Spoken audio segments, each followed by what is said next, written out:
चलिए, आवाज़ अगर जा रही है तो सभी लोग जो है यस कमेंट कर दीजिए, ताकि आज का क्लास जो है हम लोग स्टार्ट करें। ठीक है, सभी लोग टाइम से आ जाया कीजिए।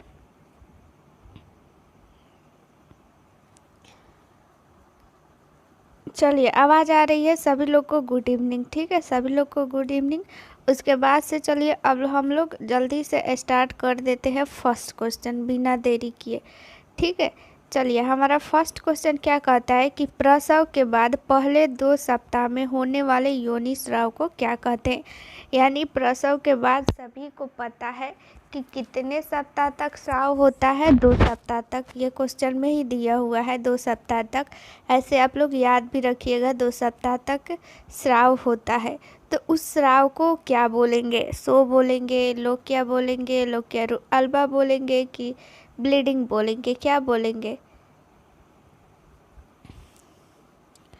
सभी लोग आंसर कीजिए, सभी लोग का आंसर आना चाहिए 1 नंबर का आप लोग।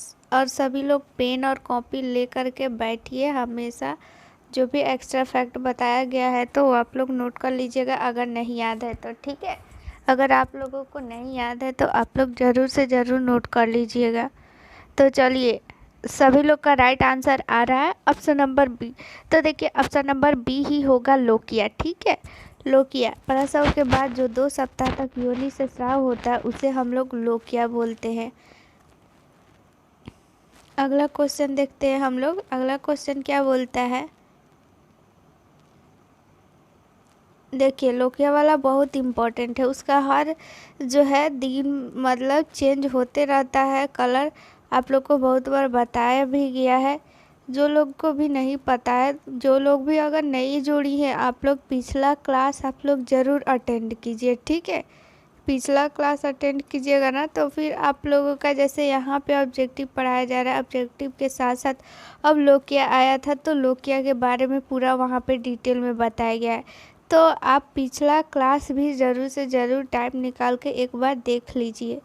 उससे आप लोगों को जो है मतलब धीरे धीरे थ्योरी और ऑब्जेक्टिव दोनों आप लोग का कंप्लीट होते चलेगा। ठीक है, तो देखिए यहाँ पे दूसरा क्वेश्चन हम देखते हैं कि प्रसव की द्वितीय अवस्था में गर्भाशयी संकुचनों में सुधार हेतु मरीज को कौन सा इंजेक्शन दिया जाता है। यहाँ पे देखिए दूसरी अवस्था, द्वितीय अवस्था। ठीक है, अवस्था यानी कि स्टेज। ठीक है, टोटल कितनी अवस्था होती है? टोटल 4 अवस्था होती है। तो 4 अवस्था में ये दूसरी अवस्था में बोल रहा है कि गर्भाशयी संकुचन में सुधार हेतु मरीज को कौन सा इंजेक्शन दिया जाता है। ऑक्सीटोसिन, मेथार्गिन, फेनार्गन और डाइजेपम। तो क्या देते हैं हम लोग? आप लोग आंसर बताइए, ABCD में से कुछ भी बताइए। ठीक है, कि क्या होगा, कौन सा इंजेक्शन लगाया जाता है गर्भाशयी संकुचन में सुधार के लिए। तो ऑप्शन नंबर ए हो जाएगा ऑक्सीटोसिन। ठीक है, ऑक्सीटोसिन को IM दिया जाता है, ये आप लोग याद रखिएगा। ठीक है, IM दिया जाता है ऑक्सीटोसिन को।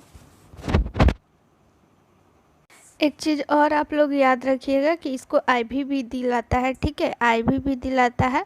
500 ml जो है 1 यूनिट जो ऑक्सीटोसिन है, 1 यूनिट ऑक्सीटोसिन को 500 ml जो RL होता है, RL में मिला करके और फिर जो है उसको दिलाया जाता है। ठीक है, तो ये क्या करता है ऑक्सीटोसिन, एक ये आप लोग याद रख सकते हैं कि गर्भाशयी संकुचन में सुधार लाता है, यानी कि उसको आराम देता है। और साथ में ये जो है प्रसव के बाद भी दिलाता है। प्रसव के बाद क्यों दिलाता है? ये जो है प्रसव के दौरान जो ब्लीडिंग होता है उसको भी ये कम करता है, ब्लीडिंग को कम करता है, इसके कारण ऑक्सीटोसिन दिलाता है। तो ऑक्सीटोसिन ब्लीडिंग को कम करने में भी, प्रसव के दौरान जो ब्लीडिंग होता है उसको कम करने में भी मदद करता है। ठीक है, चलिए तीसरा क्वेश्चन देख लेते हैं क्या बोलता है। एक महिला जिसने कभी भी जीवित बच्चे को जन्म देने की अवस्था तक गर्भावस्था को कंप्लीट नहीं किया है उसे कहते हैं, यानी कि क्वेश्चन क्या बोल रहा है इसको अच्छा से समझिए। महिला जो है वो गर्भवती तो हुई है, ठीक है, गर्भवती हुई है लेकिन बच्चे को जन्म नहीं दी हुई है, या फिर एबॉर्शन हो गया है या फिर कुछ और कारण है, लेकिन वो गर्भवती हुई है लेकिन जीवित बच्चे को देने में वो असमर्थ है, ठीक है, यानी वो जीवित बच्चे को जन्म नहीं दिया है। तो उसको हम लोग क्या बोलेंगे? नुल्ली पेरा, नुल्ली ग्रेविडा, मल्टीपेरा, परप्यूरा। देखिए इस टाइप का क्वेश्चन पूछा जाता है, इम्पोर्टेंट है, इस सब को आप लोग याद कर लीजिएगा। ये समझने वाली बात नहीं है कि समझ जाइएगा, ये याद करने वाली ही बात है कि किसको क्या हम लोग बोलेंगे। इसका आंसर सभी लोग बताइए कि क्या होगा, ए होगा कि बी होगा कि सी होगा या फिर डी होगा।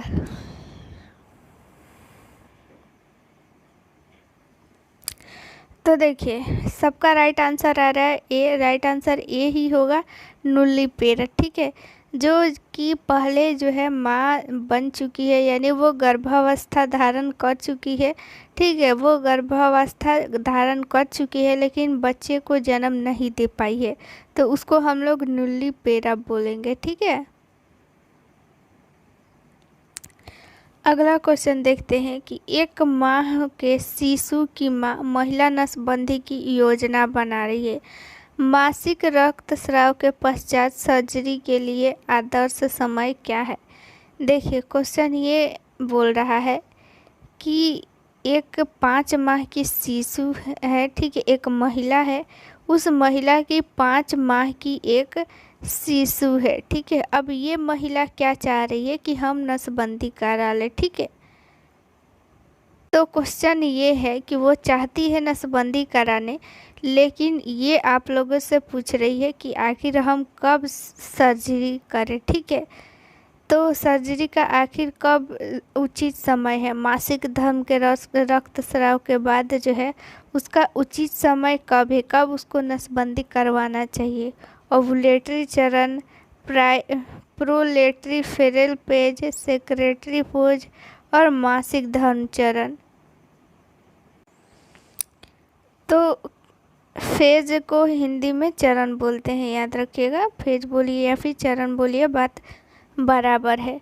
तो इसमें से कौन सा जो चरण है उस चरण में आप लोग उसका नसबंदी करवाइएगा।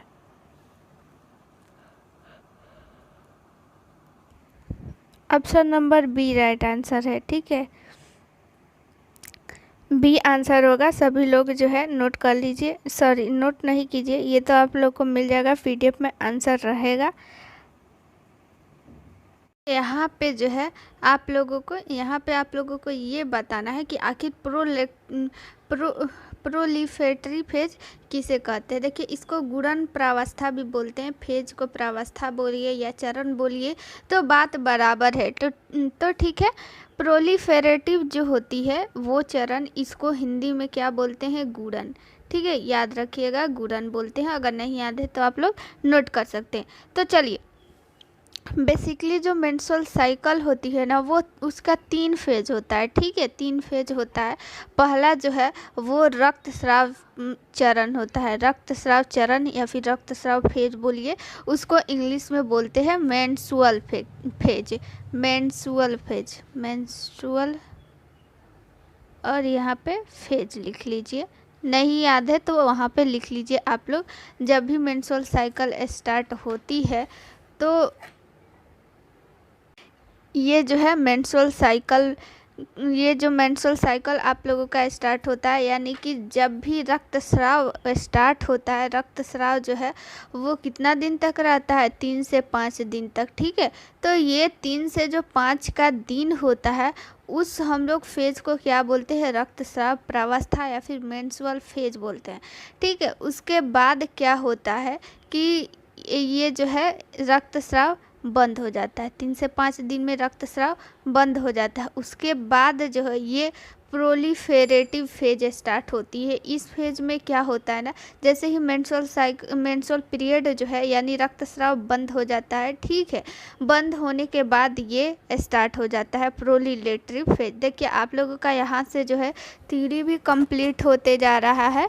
तो आप लोग थ्योरी का टेंशन मत लीजिए, ठीक है। ऑब्जेक्टिव के साथ साथ आप लोगों का थ्योरी भी कंप्लीट हो रहा है। तो रक्तस्राव प्रावस्था यानी मेंस्ट्रुअल फेज जैसे ही बंद हुआ 3 से 5 दिन में, उसके बाद स्टार्ट हुआ गुड़न प्रावस्था यानी प्रोलिफेरेटिव फेज, ठीक है। तो 3 से 5 दिन के बाद कौन सा स्टार्ट हो गया, गुड़न प्रावस्था। इसमें क्या होता है ना कि रक्तस्राव बंद हो जाता है। उसके बाद बंद होने के बाद क्या होता है कि एग जो होता है वो तैयार होता है ओव्यूलेशन के लिए यानी अंडोत्सर्ग के लिए, ठीक है।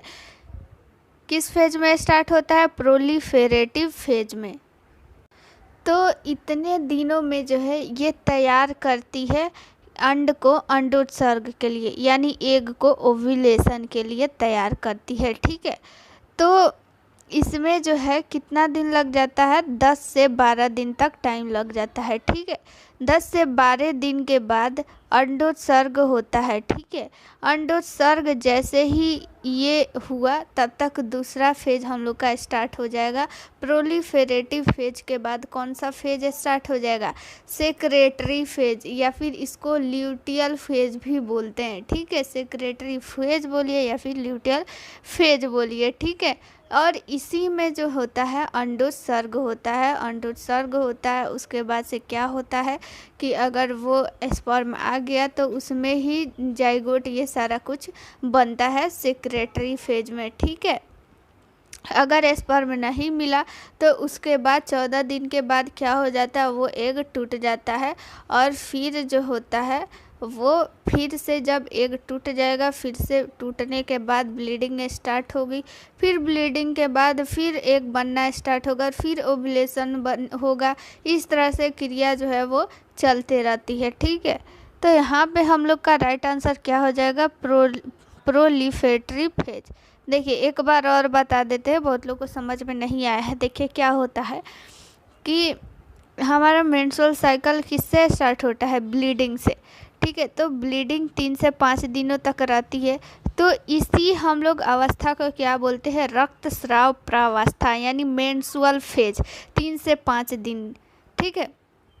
उसके बाद 3 से 5 दिन के बाद जैसे ही ये ब्लीडिंग बंद हो जाता है, उसके बाद हम लोग का कौन सा फेज स्टार्ट होता है, प्रोलिफेरेटिव फेज को इंग्लिश में गुड़न प्रावस्था भी बोलते हैं। गुड़न प्रावस्था में क्या होता है कि एग जो है वो तैयार होता है, मैच्योर होता है, ओव्यूलेशन के लिए तैयार होता है, ठीक है। तो ओव्यूलेशन के लिए तैयार हो जाएगा 10 से 12 दिन में, ठीक है। 10 से 12 दिन जैसे शुरू से हम लोग कैसे काउंट किए, 3 से 5 दिन, ठीक है। 3 से 5 दिन ये हो गया। और ये शुरू से ही 10 से 12वें दिन में ये उतना दिन तक ओव्यूलेशन के लिए तैयार हो जाता है, ठीक है। 10 से 12वें दिन के बाद क्या होता है, अंडोत्सर्ग होता है। तो इस अंडोत्सर्ग का जो ये क्रिया है, उस फेज को हम लोग क्या बोलेंगे, सेक्रेटरी फेज बोलेंगे या फिर ल्यूटियल फेज बोलेंगे। ये आप लोगों से क्वेश्चन पूछा जाता है कि किस फेज में अंडोत्सर्ग होता है, तो आप लोग आंसर क्या दीजिएगा, सभी लोग कमेंट में आंसर दीजिए किस फेज में अंडोत्सर्ग होगा। सभी लोग का आंसर आना चाहिए। बहुत सही आंसर है। देखिए सेक्रेटरी फेज बोलिए या फिर ल्यूटियल फेज बोलिए, दोनों का एक ही काम है, ठीक है। एक ही काम का दो नाम है, सेक्रेटरी फेज बोलिए या फिर ल्यूटियल फेज बोलिए। इसी फेज में अंडोत्सर्ग होता है। उसके बाद 14 दिन तक वो फैलोपियन ट्यूब में रहता है। उसके बाद स्पर्म नहीं मिलता है तो फिर से वो टूट जाता है और ब्लीडिंग स्टार्ट होता है। फिर ब्लीडिंग के बाद क्या होता है कि एग तैयार होता है, मैच्योर होता है। फिर ऐसे ही क्रिया जो है चलती रहती है। यही एक जो है मेंस्ट्रुअल साइकिल है, ठीक है, मेंस्ट्रुअल साइकिल है। चलिए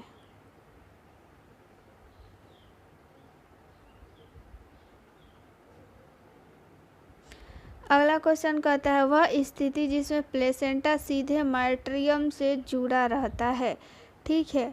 वह स्थिति क्या है, उस स्थिति को हम लोग क्या बोलते हैं जिसमें प्लेसेंटा सीधे माइट्रियम से जुड़ा रहता है।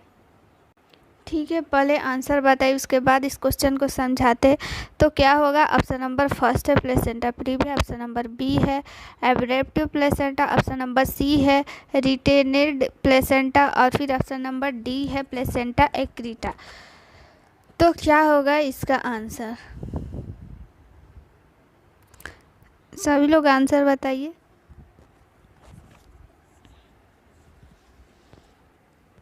देखिए इसका जो है आंसर हो जाएगा ऑप्शन नंबर डी। बहुत आप लोग का गलत आंसर आ रहा था, तो ऑप्शन नंबर डी हो जाएगा राइट आंसर। देखिए क्वेश्चन को अब आप लोग समझिए, वह स्थिति जिसमें प्लेसेंटा सीधे माइट्रियम से जुड़ा रहता है। देखिए माइट्रियम क्या है, देखिए यूट्रस जो होता है, यूट्रस जो है वो तीन स्तर से यानी 3 लेयर से बनकर मिलकर बना रहता है। ठीक है, यूट्रस यानी कि गर्भाशय उसको हिंदी में बोलते हैं। ठीक है, तो ये 3 स्तर से यानी 3 लेयर से मिलकर बना रहता है। सबसे बाहरी जो परत होता है उसको पेरीमेट्रियम बोलते हैं। आप लोग जो है इसको नोट कर लीजिए कि 3 स्तर से मिलकर बना रहता है। ये क्वेश्चन जो है एग्जाम में आता है कि यूट्रस कितने परत से मिलकर बना रहता है, कितने उसके लेयर होते हैं। ठीक है, सीधा क्वेश्चन ये भी पूछा जाता है, तो आप लोग आंसर दीजिएगा 3। देखिए सबसे फर्स्ट जो है, सबसे बाहरी जो यूट्रस होता है वो किससे मिलकर बना रहता है, उसको क्या बोलते हैं, पेरीमेट्रियम। ठीक है, यहाँ पे लिख दे रहे हैं, आप लोग भी कॉपी में नोट कर लीजिए।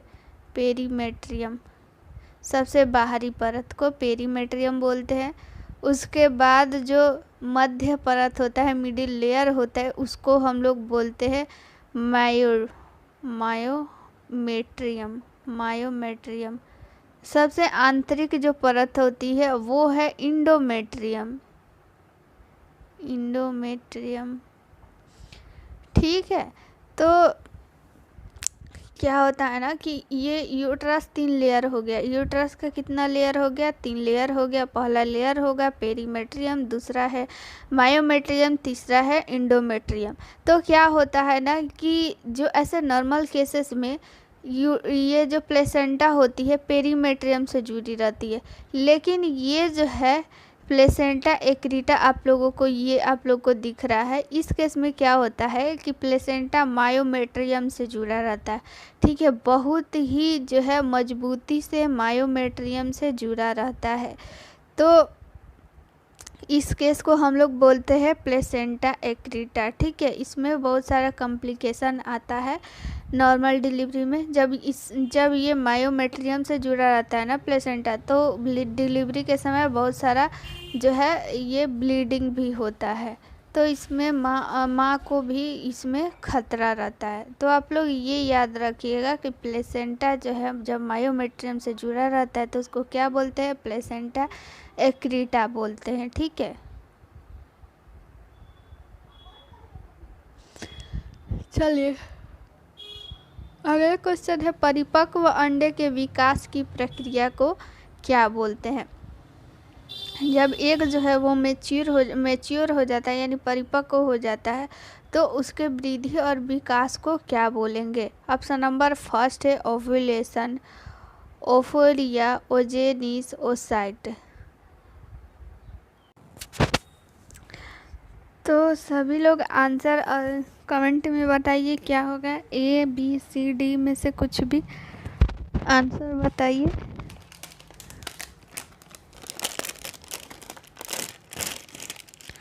तो देखिए ऑप्शन नंबर सी जो है वो राइट आंसर हो जाएगा। होता क्या है ना कि क्वेश्चन ये भी पूछा जाता है कि ओजेनिस की क्रिया जो है वो कहाँ होती है, तो आप लोग आंसर कीजिएगा ओवरी यानी अंडाशय। ठीक है, ये जो परिपक्व अंडा जो है परिपक्व होता कहाँ है, होता भी तो अंडाशय में ही है, और अंडाशय परिपक्व हो जाता है, उसके बाद क्या होता है ना कि उसका जो है विभाजन होता है यानी गुणन होता है। तो इसी गुणन की प्रक्रिया को ओजेनिस बोलते हैं, यानी उसका विकास होता है। ठीक है, तो उसका विकास कहाँ होता है? अंडाशय में होता है। आप लोग याद रखिएगा कि उसका विकास यानी अंडाशय का विकास कहाँ होता है? ये एग का विकास कहाँ होता है? अंडाशय में। और इसी वृद्धि और विकास को हम लोग वृद्धि और विकास होता है ना, तो इस प्रक्रिया को हम लोग क्या बोलेंगे? ओजेनिस। चलिए एक बार और इसको अच्छा से क्लियर कर देते हैं। अंडा कहाँ रहता है? अंड कहाँ रहता है? अंडाशय में। ठीक है, अंडाशय में ही उसका वृद्धि और विकास होता है, वो परिपक्व होता है। परिपक्व हो जाने के बाद उसमें गुणन की क्रिया होती है। किस लिए? उसके वृद्धि और विकास के लिए। ठीक है, गुणन की क्रिया आप सभी को पता है, किसी भी वृद्धि और विकास के लिए, चाहे वो मनुष्य हो चाहे कोई भी, अगर उसके कोशिका में विभाजन नहीं होगा तो उसका वृद्धि और विकास नहीं होगा। ठीक है, तो वैसे ही अंड में भी क्या होता है कि वृद्धि और विकास के लिए क्या होता है? गुणन की क्रिया होती है और सूत्री विभाजन होता है। ठीक है, उसके बाद क्या होता है? और सूत्री विभाजन होता है तो उसका वृद्धि और विकास होता है। तो इसी क्रिया को हम लोग क्या बोलते हैं? ओजेनेसिस। ओजेनेसिस बोलते हैं। ठीक है, और ये ओजेनेसिस की क्रिया कहाँ होती है? अंडाशय में होती है। आप लोग याद रखिएगा। ठीक है, अंडाशय को इंग्लिश में ओवरी बोलते हैं। अगला क्वेश्चन है कि महिला में निम्न में से किस संरचना के निर्माण के तुरंत बाद अंडोत्सर्ग होता है? ठीक है,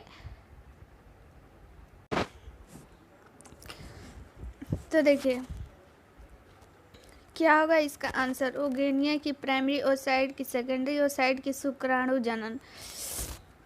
देखिए इसका आंसर हम बता देते हैं क्या होगा ना, इसका आंसर सेकेंडरी ओसाइट होता है। तो देखिए इस क्वेश्चन को आप लोग समझिए। देखिए क्या होता है ना कि जब जन्म होता है कोई अगर वो जन्म होती है, अगर वो लड़की रहती है तो उसके अंडाशय में क्या रहता है? पहले से अंड रहता है। ठीक है, तो वो पहले से जो अंड रहता है उसको हम लोग जर्म सेल बोलते हैं। ठीक है, जर्म सेल बोलते हैं।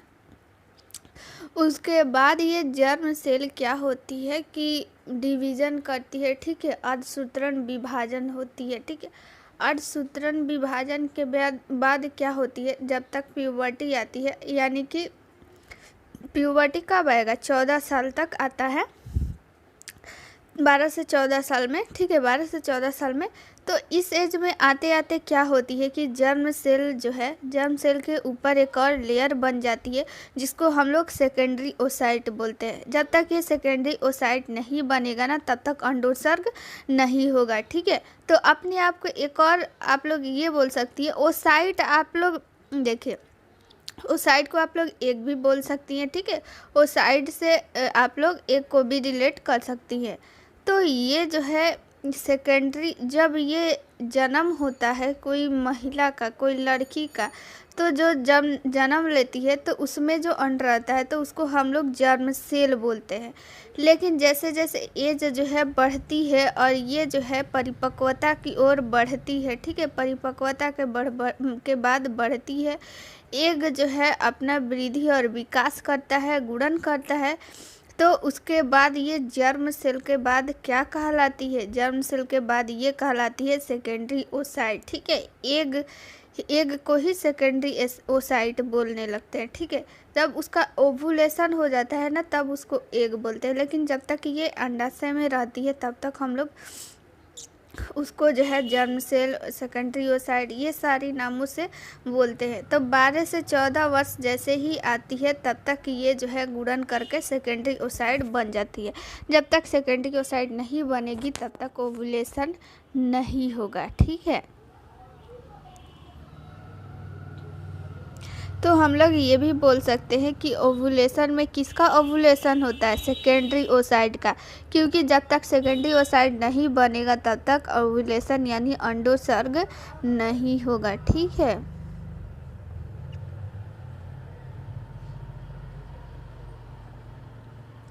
देखिए पहले से जो लड़की जन्म ली रहती है तो उसका जो अंडाशय होता है यानी ओवरी रहती है, तो उसमें पहले से 4 लाख जो है 4 लाख सेकेंडरी ओसाइड रहती है। ठीक है, 14 वर्ष की प्यूबर्टी तक आते आते 4 लाख ओसाइड का निर्माण हो गया रहता है, लेकिन वो पूरे जीवन काल में कितने ओसाइड का अंडोत्सर्ग करती है? 400 ओसाइड का ही अंडोत्सर्ग कर पाती है। ठीक है, 4 लाख उसमें रहता है लेकिन 400 का ही अंडोत्सर्ग हो पाता है। चलिए अगला क्वेश्चन जो है, ये भी क्वेश्चन पढ़ाया गया है, इसका आंसर आप लोग बताइए कि प्रसव की किस स्टेज को ग्रीवा चरण के नाम से जाना जाता है। ठीक है, थोड़ा सा आप लोग जो है दिमाग लगाइएगा तो इसका आंसर आप लोगों के सामने आ जाएगा। देखिए, प्रथम चरण, द्वितीय चरण, तृतीय चरण की चतुर्थ चरण, क्या होगा इसमें से राइट आंसर? किस चरण को हम लोग ग्रीवा चरण यानी सर्विक्स चरण बोलते हैं? सर्विक्स चरण क्यों बोलते हैं? चलिए एक हिंट दे देते हैं कि उस चरण में क्या होता है ना, सर्विक्स का फैलाव होता है, इसलिए उसको जो है ग्रीवा चरण बोलते हैं, यानी कि सर्विक्स चरण। सर्विक्स फेज बोलिए, सर्विक्स चरण बोलिए, बात बराबर है।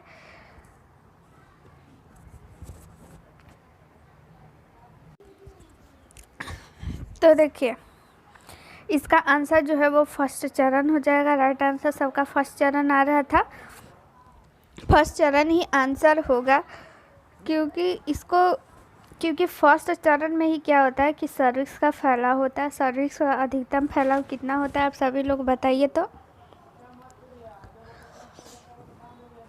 सभी लोग आंसर बताइए, सर्विक्स का कितना सेंटीमीटर बताइए। 10 सेंटीमीटर राइट आंसर सबका, बहुत अच्छा आंसर आ रहा है, 10 सेंटीमीटर ही होगा। ठीक है, चलिए 9 नंबर क्वेश्चन अब पढ़ते हैं।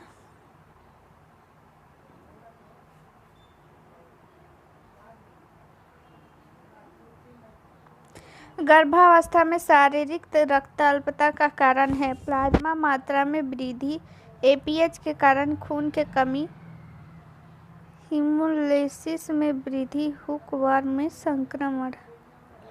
गर्भावस्था में शारीरिक रक्ताल्पता, इस क्वेश्चन को छोड़िए, ये क्वेश्चन जो है वो गलत लग रहा है।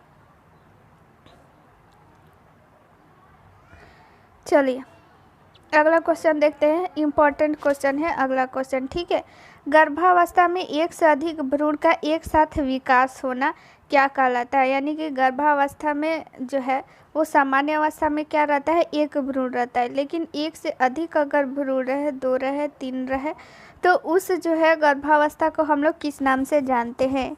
एक्टोपिक प्रेगनेंसी, हाइडेटिव फॉर्म मोल, मल्टी प्रेगनेंसी, परिपक्व गर्भावस्था के बाद, क्या बोलेंगे हम लोग? आंसर बताइए तो, बहुत ही इजी क्वेश्चन है और इम्पोर्टेंट भी क्वेश्चन है। ठीक है, ABCD में से कुछ भी आप लोग ऐसे ही एकदम जंतर मंतर दशहरा का नाम लेकर के और फिर बता दीजिए आंसर सभी लोग। वैसे भी दशहरा का आप लोग का जो है छुट्टी होने वाली है, तो आप लोग अच्छा से दुर्गा पूजा मनाइएगा सभी लोग को।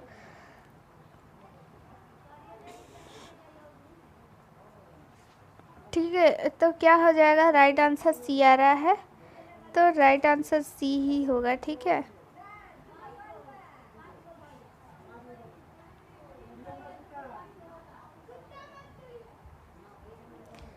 चलिए अगला क्वेश्चन है, गर्भावस्था के 28 सप्ताह पश्चात लेकिन प्रसव शुरू होने से पहले किसी भी समय झिल्लियों का स्वतः ही टूट जाना क्या कहलाता है? ठीक है, ऑप्शन नंबर ए है परिपक्व प्रसव, ऑप्शन नंबर बी है झिल्ली का प्रीलबर टूटना, ऑप्शन नंबर सी है एक्टोपिक गर्भावस्था, ऑप्शन नंबर डी है झिल्ली का लंबे समय तक टूटना। तो क्वेश्चन क्या बोल रहा है कि 28 सप्ताह के बाद जो है क्या होता है कि प्रसव शुरू अभी नहीं हुआ है। ठीक है, प्रसव शुरू होने के पहले लेकिन 28 सप्ताह के बाद झिल्ली का स्वतः ही टूट जाना। झिल्ली यानी कि क्या, कि जिसमें एमनियोटिक फ्लूइड रहता है, उसके बाद कोरियोन जो झिल्ली होता है, कोरियोन, एमनियोन, ये सारी जो झिल्लियाँ होती है वो स्वतः ही फट जाती है, टूट जाती है, तो उसको हम लोग क्या बोलेंगे? तो देखिए यहाँ पे आप लोग क्वेश्चन में देखिए, प्रसव शुरू होने से पहले, तो इस जो है इस आप लोग ये जो है आप लोग के लिए वर्ड कीवर्ड है।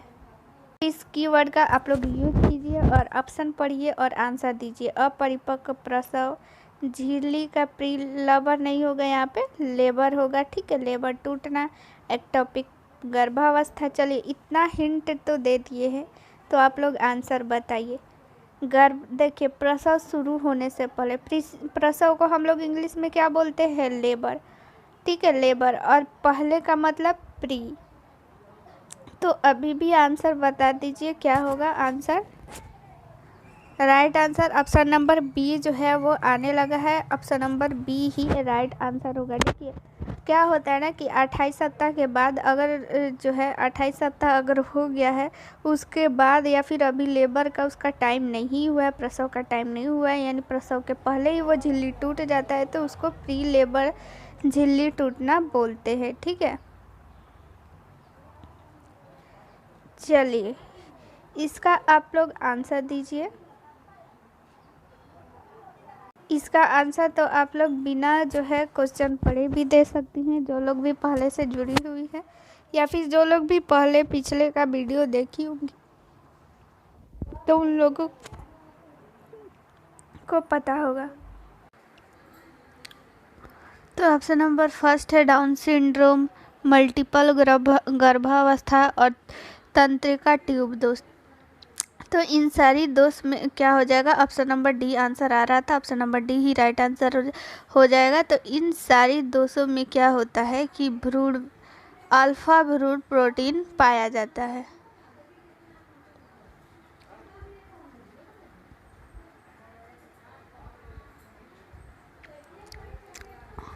ये जो है नीचे ऑप्शन नंबर डी बहुत है। चलिए 3 ही ऑप्शन देखें और आंसर बताइए। तो देखिए निम्नलिखित में से कौन सी फीटल सेक की आंतरिक परत है। फीटल सेक में क्या रहता है, ये जो ऊपर वाला जो आप लोग को अभी बताए, फीटल सेक में क्या रहता है कि एमनियोटिक द्रव रहता है, और क्या क्या रहता है, एमनियोटिक द्रव रहता है, प्लेसेंटा रहता है, और फिर फीटल यानी कि भ्रूण भी रहता है। अभी आप लोग को फिगर में दिखाएंगे तो पता चल जाएगा। अभी फिलहाल आंसर बताइए कि फीटल सेक की आंतरिक परत क्या है, कोरियन, यौन सेक या फिर एमनियोन। क्या होगा राइट आंसर, ए होगा कि बी होगा या फिर सी होगा। तो देखिए इसका राइट आंसर सी होगा, ठीक है, फीटल सेक जो है। चलिए इसको फिगर में देखते हैं। तो देखिए यहाँ पे ये क्या हो गया, यूट्रस हो गया, ठीक है, यूट्रस हो गया। उसके बाद यूट्रस में ये जो आप लोगों को यहाँ पे ये लेयर दिख रहा है, यही है फीटल सेक। ये जो फीटल सेक है एमनियोन और कोरियन से मिलकर बना रहता है। तो कोरियन जो होता है वो बाहरी परत होता है और एमनियोन जो है वो आंतरिक परत होता है, ठीक है, समझ में आया। और ये जो है पूरा ये झिल्ली, इस झिल्ली में आप लोग देखिए क्या है, एमनियोटिक फ्लूइड है, भ्रूण है, अम्बिलिकल कॉर्ड है और फिर प्लेसेंटा है। ये सारी चीज़ें जो होती है फीटल सेक में ही रहता है। फीटल सेक किस किस से मिलकर बना रहता है, एमनियोन और कोरियन। कोरियन जो कि बाहरी परत है, एमनियोन जो कि आंतरिक परत है। देखिए मिडवाइफरी में क्या होता है ना कि इंग्लिश वर्ड ही ज़्यादातर होता है, ठीक है, तो थोड़ी सी दिक्कत होगी, 1-2 बार इसका नाम आप लोग बोलिएगा तो वो याद हो जाएगी, ठीक है। तो ये क्वेश्चन आप लोग को समझ में आ गया है कि फीटल से की आंतरिक परत क्या हो जाएगी, एमनियोन हो जाएगी, ठीक है।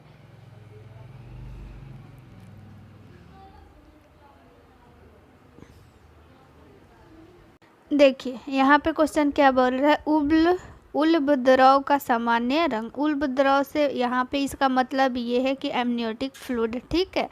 तो एमनियोटिक फ्लूइड का रंग आप लोग को बताए थे कि कैसा होता है, ठीक है, साफ होता है कि गहरा भूरा होता है, हरापन होता है, कुछ लाल होता है। क्या होगा राइट आंसर बताइए। तो अभी पिछला जो क्लास हुआ था ना, उस पिछले क्लास में बताया गया था कि इसका रंग जो है वो कैसा होता है। तो आप लोग का, सभी लोग का इसका राइट आंसर आना चाहिए, ठीक है। ए होगा कि बी होगा या फिर सी होगा या फिर डी होगा। तो तो देखिए इसका राइट आंसर जो है वो ऑप्शन नंबर ए हो जाएगा, साफ। आप लोगों को पिछले क्लास में बताया गया था कि एमनियोटिक द्रव का जो सामान्य कलर होता है वो कैसा होता है, साफ एवं हल्का पीला होता है, साफ एवं हल्का पीला होता है, ठीक है। लेकिन अगर इसका कलर चेंज हो जाता है तो वो असामान्य होता है, ठीक है। उसमें कुछ ना कुछ गड़बड़ रहता है, कुछ बीमारी रहता है, तभी उसका कलर चेंज होता है। कलर क्या क्या चेंज होता है, कैसे क्या होता है, ये सारा कुछ पिछले क्लास में आप लोगों को बता दिया गया है, ठीक है। तो अगर आप लोग को नहीं याद है तो आप लोग इसका मतलब पढ़ के नहीं आई हैं तो उसको जल्दी से आप लोग रिवीजन कर लीजिएगा।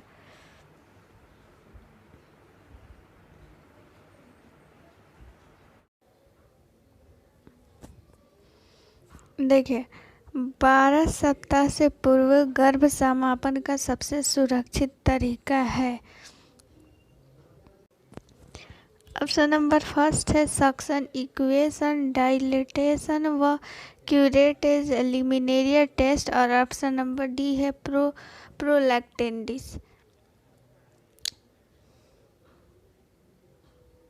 तो आप लोग इसका राइट आंसर बताइए क्या होगा, ए बी सी डी में से कौन सा राइट आंसर होगा 15 का।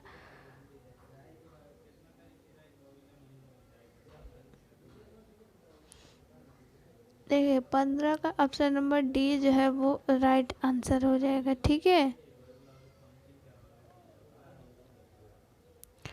देखिए अगला क्वेश्चन क्या है, नितंब प्रस्तुति में प्रसव के दौरान सबसे बड़ा खतरा है। नितंब यानी कि हिप, ठीक है। हिप प्रस्तुति यानी कि प्रेजेंटेशन, यानी प्रसव के दौरान जो अंग दिखाई देता है उसी को हम लोग प्रस्तुति बोलते हैं, ठीक है।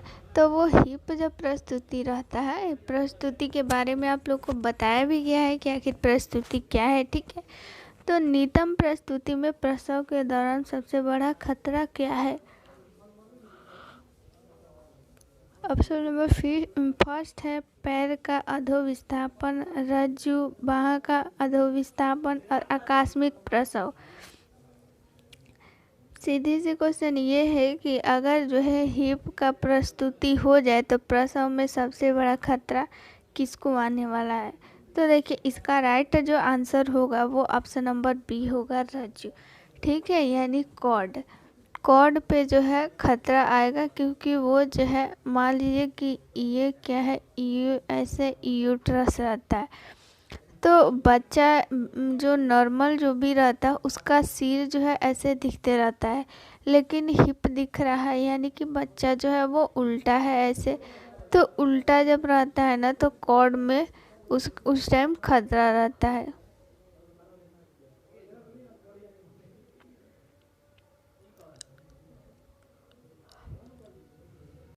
अगला क्वेश्चन देख लेते हैं, प्रस्तुति में एंटी हाइपरटेंसिव ड्रग की पहली पसंद है। एंटी हाइपरटेंसिव मतलब उच्च रक्तचाप की दवा, ठीक है। उच्च रक्तचाप की दवा इसमें से कौन सी है, मिथाइल डोपा, लेबिटोलल, लेप्रोनोलल और फिर निफिडिपिन।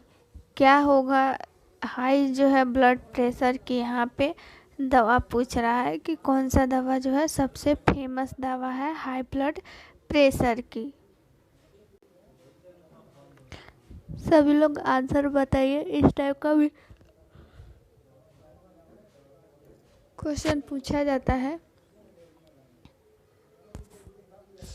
तो देखिए ऑप्शन नंबर बी जो है वो राइट आंसर हो जाएगा। लेबिटोलल जो दवा है वो हाइपरटेंशन की दवा है, बहुत ही फेमस दवा है, ठीक है। लेबिटोलल याद रखिएगा।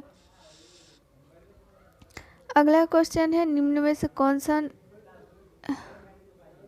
कौन सा एंटी हाइपरटेंसिव ड्रग नहीं है। ठीक है, देखिए इस क्वेश्चन में क्या है ना कि कौन है पूछ रहा है, इसमें है कि कौन सा नहीं है, यानी 3 जो है वो एंटी हाइपरटेंसिव ड्रग है और एक जो है वो नहीं है। वो कौन सा नहीं है वो आंसर आप लोग बताइए। मिसोप्रोस्टोल, नाइट्रोग्लिसरीन, क्रेप्टोप्रिल और फिर मिथाइल डोपा।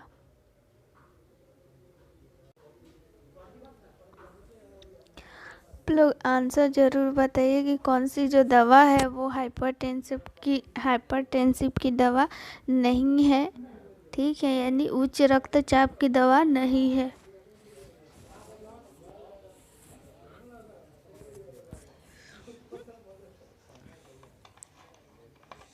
आप लोग सभी लोग का आंसर आना चाहिए।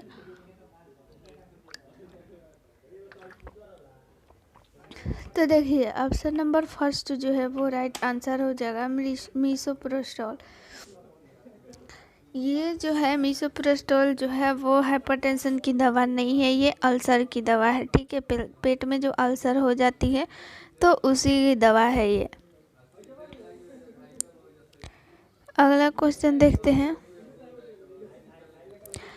अपरिपक्व प्रसूति व प्रसव की देरी करने के लिए कौन सी दवा काम में ली जाती है। ठीक है, यानी प्रसव जो है अभी नहीं हो, ठीक है, बहुत सारा ऐसा प्रसव होता है जिसका टाइम नहीं हुआ रहता है लेकिन होता है, तो उसको हम लोग देरी करने के लिए, ठीक है, तो कौन सा दवा देते हैं।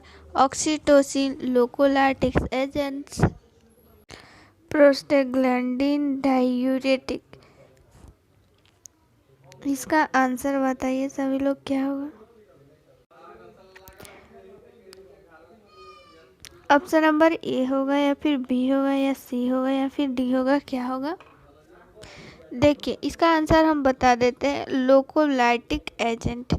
लोकोलाइटिक एजेंट जो है option number B right answer हो जाएगा। लोकोलाइटिक एजेंट कब दिया जाता है, जब प्रसव जो है उसको देरी करवाना रहता है तब। ठीक है,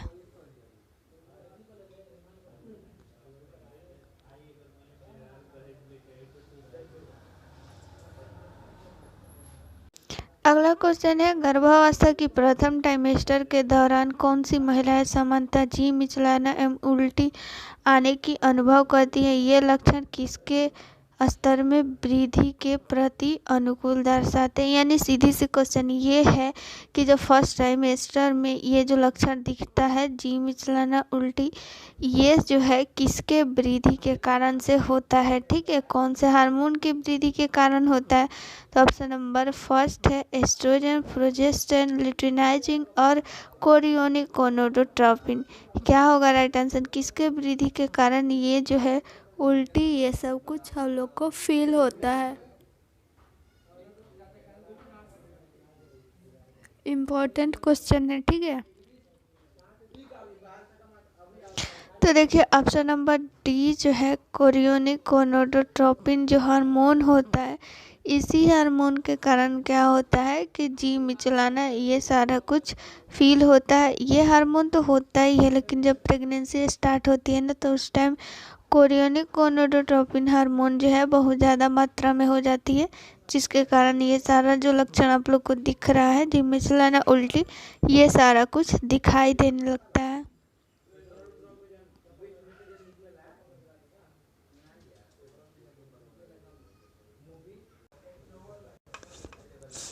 चलिए अगला क्वेश्चन देखते हैं। अगला क्वेश्चन क्या कहता है, कौन सी एबनॉर्मल कॉर्ड इंसर्शन में भ्रूण रक्त हानि देता है, दिखाई देता है, हानि देखा जाता है। ठीक है, यानी भ्रूण रक्त हानि किसमें, कौन से ऐसी जो है इसमें आप लोगों को जो ऐसी समस्या है, ऑप्शन 4 दिया गया है, तो इसमें से कौन सा ऐसा प्लेसेंटा है जिसके कारण से भ्रूण रक्त हानि देखा जा सकता है। ठीक है, चलिए इसको पहले आप लोग आंसर दे दीजिए, फिर इसको हम लोग देखेंगे फिगर के माध्यम से। ठीक है, battledore placenta, succenturiate placenta, vasa previa, decidua basalis. तो कौन सा ऐसा प्लेसेंटा है। ठीक है, तो देखिए यहाँ पे क्वेश्चन क्या बोल रहा है कि एबनॉर्मल कॉर्ड इंसर्शन में भ्रूण रक्त हानि देखा जाता है, तो इसका आंसर बताइए तो क्या होगा, थोड़ा सा फिर हम बताते हैं आप लोग को। देखिए इसका जो है राइट आंसर हम बता देते हैं, ऑप्शन नंबर सी होगा वसा प्रीविया। देखिए वसा प्रीविया क्या होता है ये देखिए, चलिए फिगर में आप लोग को दिखाते हैं।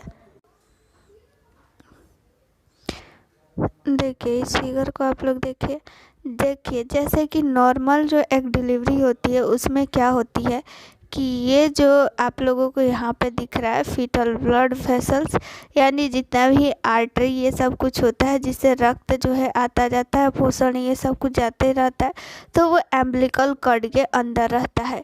लेकिन जो वसा प्रीविया होती है उसमें क्या होता है ना कि ये आप लोगों को जो दिख रहा है ब्लड वेसल्स, ये जो है ये जो झिल्ली होती है झिल्ली के अंदर होती है।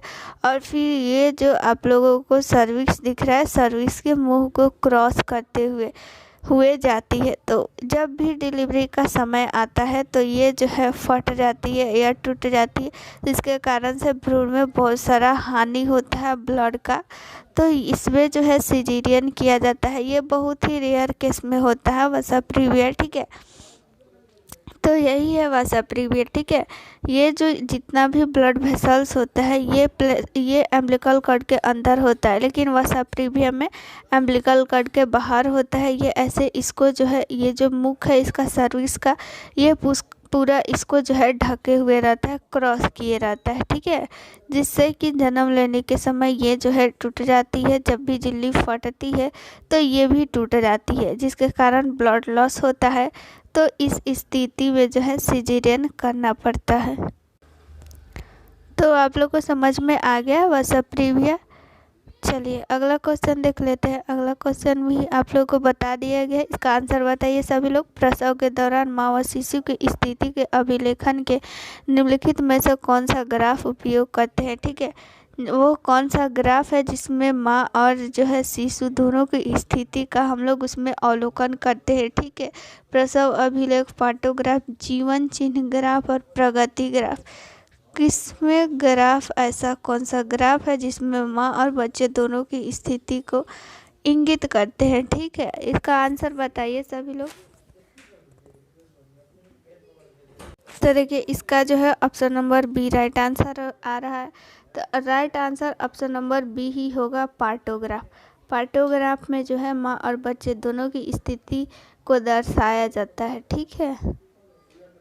जब भी माँ लेबर के लिए आती है उसी टाइम से पार्टोग्राफ ये स्टार्ट हो जाती है। जैसे ही सर्विस का मुंह जो है वो 3 से 4 सेंटीमीटर खुलना स्टार्ट हो जाता है, तब से पार्टोग्राफ भरना हम लोग स्टार्ट कर देते हैं, ठीक है। और जब तक भरते हैं जब तक वो वहाँ पे हॉस्पिटल में रहता है, ठीक है।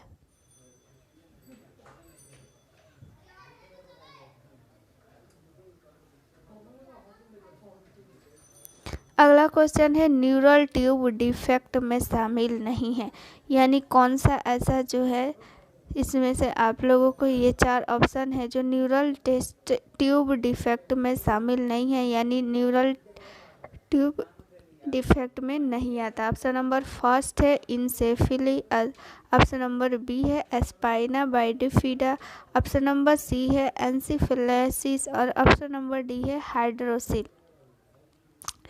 तो देखिए इसका राइट आंसर हम बता देते हैं कि क्या होगा, ऑप्शन नंबर डी। देखिए क्या होता है न्यूरल ट्यूब डिफेक्ट में, देखिए ये जो है न्यूरल ट्यूब डिफेक्ट जो होता है वो भ्रूण में क्या होता है कि ये एक जन्मजात रोग है, ठीक है। न्यूरल ट्यूब डिफेक्ट एक जन्मजात रोग है, जन्मजात रोग है। देखिए जिन लोगों को भी नहीं पता जो भी बताया जा रहा है आप लोग नोट करते जाइए। तो न्यूरल ट्यूब डिफेक्ट एक प्रकार का जन्मजात रोग है। और ये जो है न्यूरल ट्यूब डिफेक्ट किस किस को डिफेक्ट करता है, किस किस में ये प्रभावित करता है, मस्तिष्क को प्रभावित करता है और स्पाइनल कोड को प्रभावित करता है, ठीक है। तो और ये किसकी कमी से होता है, ये आयरन फॉलिक एसिड की कमी से होता है, ठीक है। न्यूरल ट्यूब डिफेक्ट जो होता है आप लोग लिख लीजिए, इम्पोर्टेंट है कि किसके कमी से होता है। तो न्यूरल ट्यूब डिफेक्ट जो है वो आयरन की कमी से होता है। तो ये जो इंसेफेली ये दोनों मस्तिष्क के लिए है और स्पाइनल बाइफिडा है ये स्पाइनल कोड के लिए है। दोनों हो गया, ठीक है। लेकिन ये जो हाइड्रोसिल है वो उसमें शामिल नहीं है। तीनों जो है तीनों के तीनों न्यूरल ट्यूब डिफेक्ट में शामिल है। बाकी ये ऑप्शन नंबर डी जो है वो नहीं है।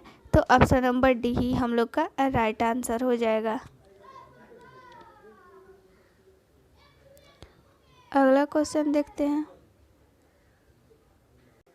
प्रसव की तृतीय अवस्था की सबसे सामान्य जटिलता है, ठीक है, प्रसव की तृतीय अवस्था में आप लोगों को पता होना चाहिए कि क्या होता है। तो चलिए, ये सबसे पहले ये यहाँ पे बताइए क्या होता है। अर्धोप्रत्यायन होगा, रक्तस्राव होगा, आघात होगा, छिद्रन होगा, क्या होगा? सबसे पहले तो आप लोग ये बताइए कि तृतीय अवस्था में होता क्या है।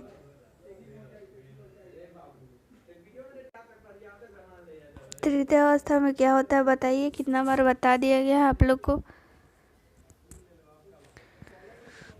देखिए, इसका राइट आंसर हम पहले बताते हैं क्या होगा। राइट आंसर हो जाएगा ऑप्शन नंबर बी, रक्तस्राव होता है। देखिए, तृतीय अवस्था में क्या होता है कि प्लेसेंटा का निष्कासन होता है। सभी को पता है प्लेसेंटा का निष्कासन होता है, कितना बार बताया गया है। तो प्लेसेंटा का निष्कासन के समय जो है रक्तस्राव की जटिलता अधिक होता है। ये सामान्य है, रक्तस्राव होता है। ये क्या होता है कि जब भी प्लेसेंटा अगर मान लीजिए कि अच्छा से नहीं निकल पाया, प्लेसेंटा का कुछ टुकड़ा अंदर रह गया तो भी ब्लीडिंग होगा, या फिर प्लेसेंटा अच्छा से नहीं निकल पाया तो भी ब्लीडिंग होगा। बहुत सारा ऐसा कारण है। तो जो तृतीय अवस्था में जो है रक्तस्राव की जटिलता सबसे ज़्यादा पाया जाता है।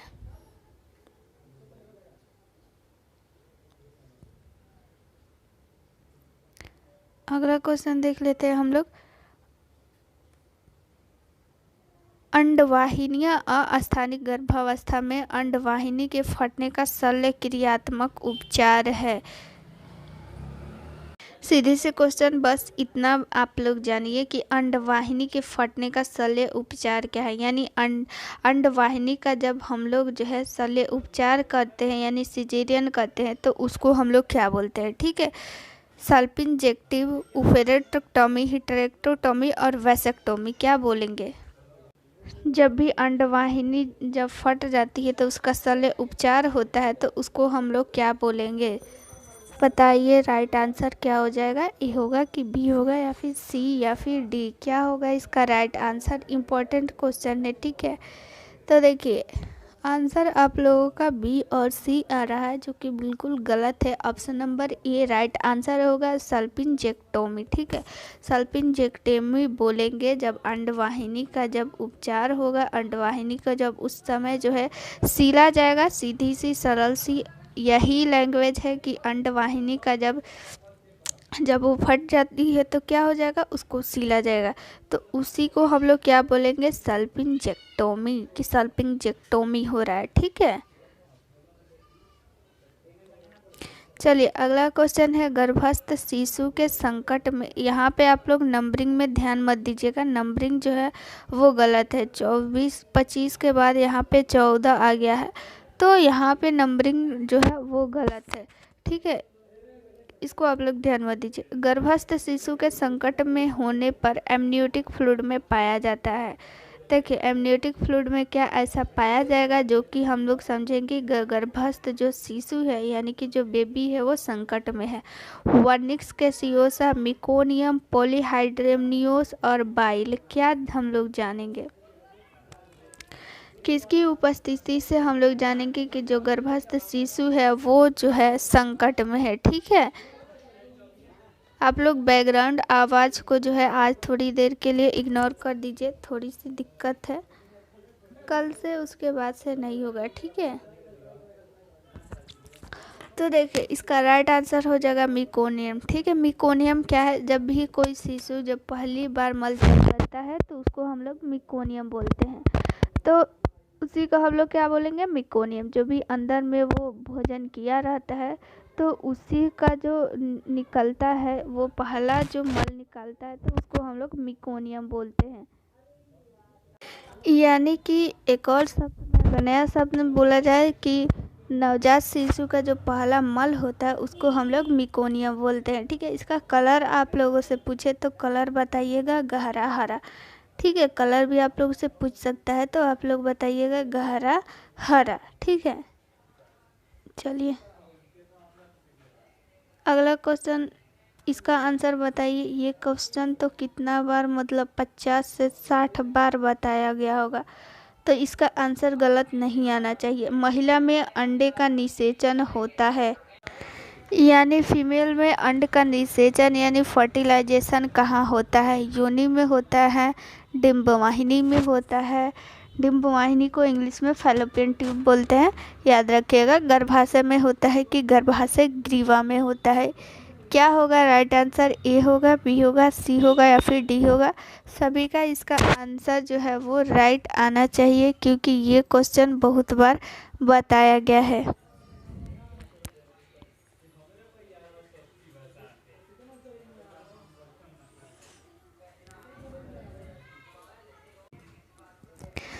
तो चलिए, सब लोग का राइट आंसर आ रहा है ऑप्शन नंबर बी। तो ऑप्शन नंबर बी ही राइट आंसर होगा। फैलोपियन ट्यूब में ही निषेचन होता है। निषेचन के बाद जो है वो गर्भाशय में चला जाता है, वहाँ पे उसका वृद्धि और विकास होता है।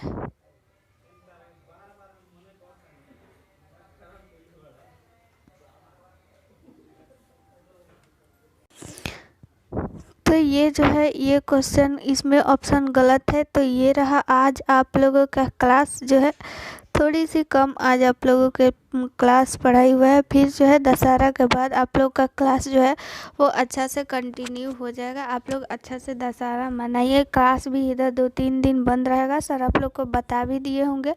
तो अब आप लोग काउंट करके बताइए कि किनका कितना सही हुआ है।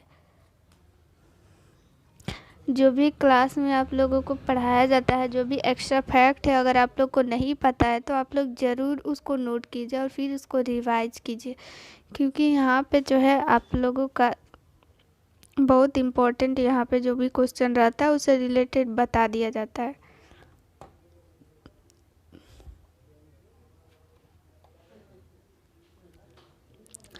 तो देखिए यहाँ पे जो है आने भी लगा है 22, 20, 18, फिर 17, 12, 22, 23। तो बहुत अच्छा आप लोगों का परफॉर्मेंस है। ऐसे ही पढ़ते रहिए और अच्छा से मन लगाकर। सभी लोग और लोग भी काउंट करके सभी लोग बताइए। 18, 17, 22, 20, 13 भी आ रहा है, 7 भी आ रहा है। बहुत लोग का 7 किनका सही हुआ है? वो लोग लेट से जुड़ी है क्या?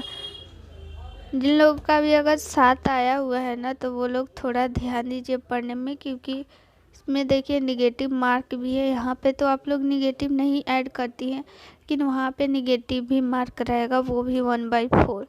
तो अच्छा से देख के जो भी क्वेश्चन है उसको करना है, ठीक है। तो चलिए आप लोगों को अब मिलते हैं नेक्स्ट वीडियो में, ठीक है। आज के लिए गुड नाइट, थैंक यू।